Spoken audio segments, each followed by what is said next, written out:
తిప్పర్తి మండల కేంద్రంలోని చౌరస్తాను 10 కోట్ల రూపాయలతో అభివృద్ధి చేసే పనులకు మంత్రి కోమటిరెడ్డి వెంకటరెడ్డి శంకుస్థాపన చేశారు.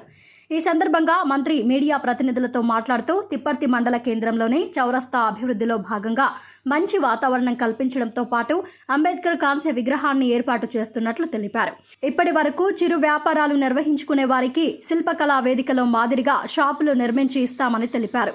ఇందుకు గాను చౌరస్తా అభివృద్ధి పనులకు ఇదివరకే టెండర్లను పిలవడం జరిగిందని, ఆదివారం నుండి పనులు ప్రారంభం చేయాలని ఆయన అధికారులను ఆదేశించారు. చౌరస్తా అభివృద్ధి వల్ల తిప్పర్తి చౌరస్తాకు మంచి అందం వస్తుందని, తిప్పర్తికి బైపాస్ ఉన్నందున ట్రాఫిక్ కు ఎలాంటి అంతరాయం కలగదని, చౌరస్తా మీదుగా వెళ్లే వారికి అదేవిధంగా చౌరస్తా చుట్టూ షాపులు ఇతర వ్యాపారాలు నిర్వహించుకునే వారికి ఆహ్లాదాన్ని కలిగించే విధంగా పార్కును, ఫౌంటైన్ను, చెట్లను, పచ్చదనాన్ని పెంపొందించే విధంగా ఏర్పాటు చేసి అంబేద్కర్ కాంస్య విగ్రహాన్ని పెడతామని తెలిపారు.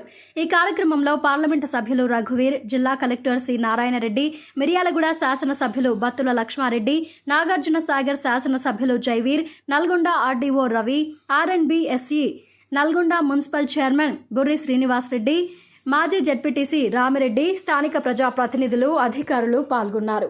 తిప్పర్తి గ్రామ పంచాయతీ పరిధిలో గల ఈరోజు సెంటర్లో అంబేద్కర్ విగ్రహం చౌరస్తాలో నూతనంగా ఆర్ఎండ్బి శాఖ నిధులకు వెళ్ళి ఈ సర్కిల్ని అభివృద్ధి చేయడానికి, దీని చుట్టుపక్కల ఉండే షాపులు కూడా ఎండకెండి ఓపెన్ బండిలో పేదవాళ్ళు, దళితులు, బీసీలు, వెనుకబడ్డ వాళ్ళు షాపులు పెట్టుకున్నది వాళ్ళకి ఎటువంటి పైన కప్పు లేదు.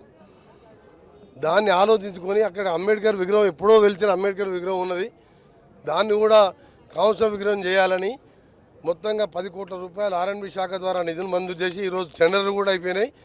రేపు ఉదయంకి వెళ్ళి ఈరోజు రాత్రికి వెళ్ళి పనులు మొదలవుతాయి.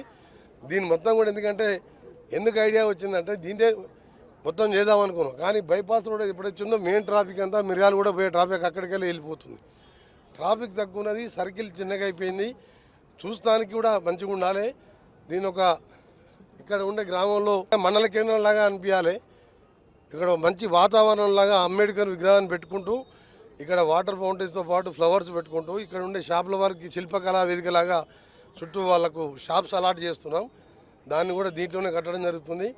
వ్యాపారస్తులకు కూడా చెప్తున్నాం, మీకు ఏదో 40 ఫీట్ 50 ఫీట్ వైడనింగ్ చేసే అవసరం లేదు. ట్రాఫిక్ తక్కువ ఉందనే బైపాస్ రోడ్ వచ్చి ట్రాఫిక్ తక్కువ ఉందనే దీనికి డెవలప్ చేస్తున్నాం. ఎందుకు డెవలప్ చేస్తున్నాం? అంబేద్కర్ విగ్రహం ఉన్నది, ప్రతి సంవత్సరం 30 ఏళ్ళకెళ్ళి నేను దండేస్తున్నా. దాన్ని చూస్తానికి ఏంటంటే మనం ఇంత పోతుంటే ఎక్కడెక్కడో చూస్తున్నాం మంచి మంచి అంబేద్కర్ విగ్రహాలు రాజ్యాంగాన్ని రచించి ఇలా తెలంగాణకు రావడానికి కారణం ఆ రాజ్యాంగం. ఆ రాజ్యాంగంలో ఆయన రాసిండు చిన్న రాష్ట్రాలతో అభివృద్ధి అంటే తెలంగాణ వచ్చింది. దాంతోపాటు ఆ మహనీయుని ముందు చూపుతోనే ఈరోజు బడుగు బలహీన వర్గాల ప్రజలు ఈరోజు ఈ మాత్రం ఉండాలంటే, ప్రజాస్వామ్యం పరిడవిల్తుందంటే భారతదేశంలో ఆ రాజ్యాంగమే.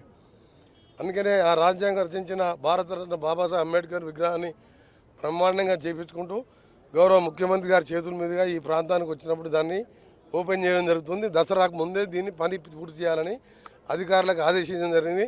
గౌరవ జిల్లా కలెక్టర్ నారాయణ రెడ్డి గారితో పాటు వారికి ఎస్సీ అధికారులతో చర్చించి ఎప్పటికప్పుడు మీ అందరితో చర్చించి ఇబ్బంది లేకుండా చేస్తామని, అలాగే ఈ సమయంలో ఈ శంకుస్థాపనకు ఇచ్చేసిన మన యువ సోదరుడు మా తమ్ముడు రఘువీరెడ్డి, పార్లమెంట్ సభ్యుడు, మీ అందరి ఆశీర్వాదంతో మంచి మెజార్టీతో గెలిపించిన రఘువీరెడ్డి గారు కానీ, అలాగే బిఎల్ఆర్ మన పక్క శాసనసభ్యుడు బిఎల్ఆర్, అలాగే మన సాగర్ శాసనసభ్యుడు యువకుడు జయవీర్ రెడ్డి గారు, ఇక్కడ స్థానిక నాయకులు మన జెడ్పీటీసీ రామిరెడ్డి కానీ, సంపత్ రెడ్డి కానీ, సుధీర్ కానీ, ఎల్ఐ కానీ, ఎంపీటీసీ సర్పంచ్ రమేష్ కానీ, అందరికీ ఇక్కడ ఉన్న అందరు పేరు అందరు నాయకులు వచ్చాను.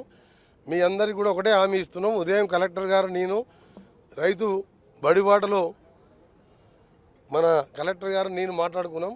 D37తో పాటు D39, 40, 41 అవన్నీ కూడా డిస్ట్రిబ్యూటర్ వదిలిపెట్టి రేపటికి వెళ్ళి చెరువులు నింపే కార్యక్రమం చేస్తామని మీ అందరికీ కూడా హామీ ఇస్తున్నాం. ముఖ్యంగా ఏదైనా మొన్నటి వరకు ఫుల్గా వచ్చినది, మొదటిగా ఫుల్గా వచ్చింది, కానీ BHEL వాళ్ళతో ఒక మోటార్ రిపేరింగ్తో అది ఈ మంత్ ఎండింగ్ 25 వరకు రిపేర్ అవుతుందని చెప్పి అది వస్తే ఫుల్ లెవెల్ నీళ్ళు తీసుకోవచ్చు మనం. అదృష్టం కొద్ది ఏంటంటే ఈసారి వర్షాలు తక్కువ ఉన్నాయి తెలంగాణలో. ఉత్తర తెలంగాణ అసలే వర్షాలు లేవు, గోదావరిలో నీళ్ళు లేవు. మన అదృష్టం ఏంటంటే కర్ణాటక నీళ్ళు పడి ఇలా శ్రీశైలం సాగర్ నిండి అంతో ఇంత ధైర్యం వచ్చింది. పోయినసారి అసలు వర్షాలు లేక మనం రెండో పంట వేసుకోలే.